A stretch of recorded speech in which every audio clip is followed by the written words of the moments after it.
صلاح کار کجا و من خراب کجا؟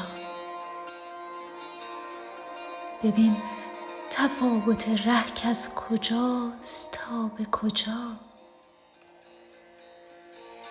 دلم ز صومعه بگرفت و خرقه سالوس، کجاست دیر مغان و شراب ناب کجا؟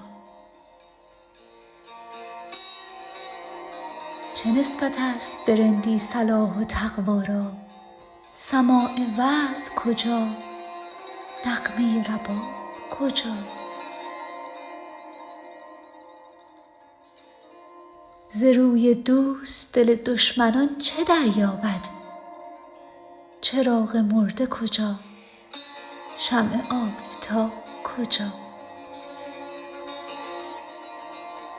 چو کحل بینش ما خاک آستان شماست، کجا رویم؟ بفرما از این جناب کجا؟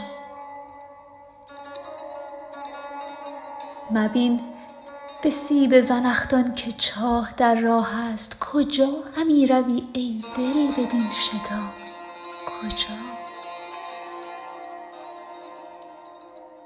بشد که یاد خوشش باد روزگار وصال، خود آن کرشمه کجا رفت و آن عتاب کجا؟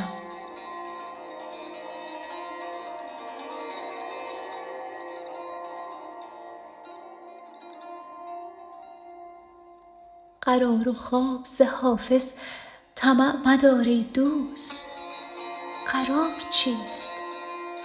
صبوری کدام و خواب کجا؟